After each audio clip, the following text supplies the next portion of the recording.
उपमुख्यमंत्री एकनाथ शिंदे सध्या बोलतायत, थेट जाऊयात। बोरिवलीचं जे आहे लँड एक्विजिशन त्याचं काम सुरू आहे आणि त्यामुळे या ठाणे आणि मुंबई अगदी जवळ येईल आणि अशा प्रकारचे जे मोठे प्रकल्प आहेत हे लोकांना दिलासा देणार आहे, जसं कोस्टलसारखे, अटल सेतूसारखे, आता ठाणे बोरिवली टनेलसारखे, इथून वसई विरार सी ब्रिज आहे, सी लिंक आहे, तो आपण करतो आहे। या सगळ्यामुळेच एकंदरीत कनेक्टिव्हिटी आणि लोकांचं जीवन सुखकर होईल आणि म्हणून वाहतूक कोंडीवर देखील मुंबईच्या चर्चा झालेली आहे।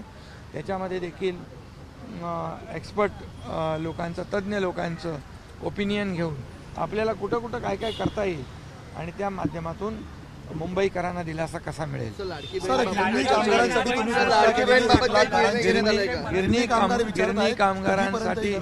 गिरणी कामगारांसाठी देखील काल मीटिंग घेतलेली आहे।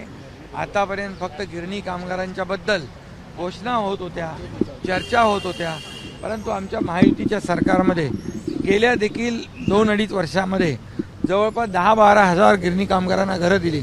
आमचे आमदार सुनील राणे हे पाठपुरावा करतात, आमचे इतर आमदार देखील प्रकाश सुर्वे असतील, प्रवीण दरेकर असतील, हे सातत्याने याचा पाठपुरावा करत आहेत आणि म्हणून यामध्ये या पुढच्या काळामध्ये गिरणी कामगारांना मुंबई MMRमध्ये 1 लाख घरं कशी निर्माण करता येतील त्याच्यावर काल एक आम्ही धोरण तयार केले आणि नक्की त्याच्यामधून लोकांना अरे बाबा मुंबई याच्यामध्ये आपल्याला रखडलेले SRAचे प्रकल्प, त्याचबरोबर रखडलेले म्हाडाचे प्रकल्प, यासाठी आपण म्हाडा आहे, SRA आहे, मुंबई महापालिका आहे, आपल्या MIDC आहे, MSRDC आहे, MMRD आहे, शिडको आहे, महाप्रीत आहे, या सगळ्या गव्हर्नमेंट एजन्सीना देखील आपण पुढे घेतोय आणि म्हणून यामधून रखडलेले प्रकल्प जे त्याला चालना मिळेल।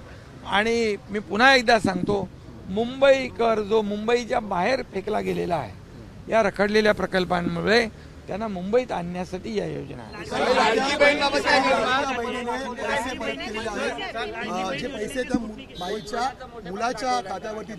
त्या माझ्या लाडक्या बहिणीला खूप खूप धन्यवाद देतो मी। त्या लाडक्या बहिणीचं अभिनंदन करतो की त्यांनी त्यांच्या मुलाच्या खात्यात आलेले पैसे प्रामाणिकपणे परत केले। खरं म्हणजे अशा लाडक्या बहिणींना आम्ही ही लाडकी बहीण योजना सुरू केल्यामुळे लाडक्या बहिणींच्या आशीर्वादाने हे सरकार आमचं आलेलं आहे, त्यामुळे त्या लाडक्या बहिणीला देखील धन्यवाद देतो।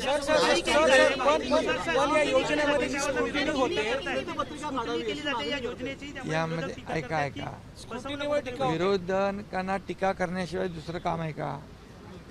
लाडकी बहीण योजना जेव्हा सुरू करत होतो तेव्हाही टीका केली, पैसे मिळणार नाहीत, फक्त हे चुनावी जुमला आहे। अरे 5 इन्स्टॉलमेंट दिले, 6वा इन्स्टॉलमेंट पण आमचा दिला। आता याच्यामध्ये कोर्टात गेले बंद पाडण्यासाठी, कोर्टाने त्यांना फटकारलं, बरोबर।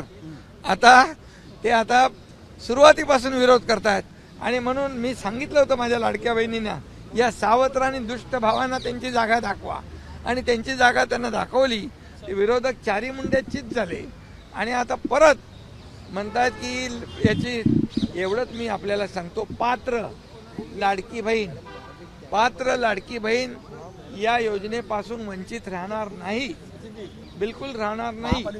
हा पूर्णपणे त्या लाडक्या बहिणींना मी शब्द देऊ इच्छितो।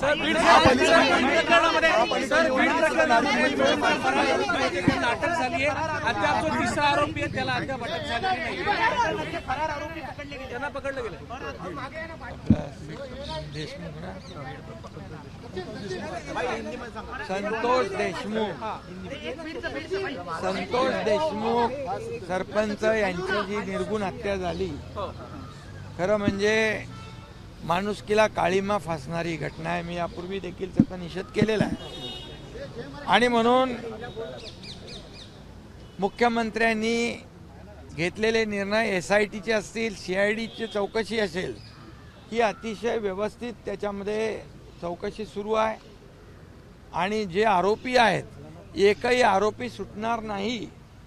मी कालही म्हणालो, कानून के हात लंबे होते है, नाक दाबल्यावर तोंड उघडलं आणि फरार झालेले आरोपी त्यांची जेव्हा प्रॉपर्टी सीज झाली, त्यांची बँक खाती गोठवली गेली, तेव्हा ते शरण आलेत. जे उरलेले आहेत त्यांना पण पोलीस पकडतील. कोणी याच्यामधून बाहेर राहणार नाही. आणि ही केस सरकारने गांभीर्याने घेतलेली आहे. ही केस फास्ट ट्रॅकवर घेऊन याच्यामध्ये तज्ज्ञ वकील, विशेष वकील लावून कोर्टाला विनंती केली जाईल. कारण ज्या पद्धतीने निर्गुणपणे ही हत्या झालेली आहे संतोष देशमुख यांची, तेवढीच कठोर शिक्षा या सर्व आरोपींना झाली पाहिजे. या आरोपींची पाळंमुळं सरकार खोदल्याशिवाय राहणार नाही. आणि या सर्व जे आरोपी आहेत, फास्ट ट्रॅकवर केस घेऊन सरकार कोर्टाला विनंती करेल, अशा निर्गुण ज्यांनी हत्या केली त्यांना फासावर लटकवलं पाहिजे, असा प्रयत्न सरकारचा असेल. एबीपी माझा, उघडा डोळे बघा नीट.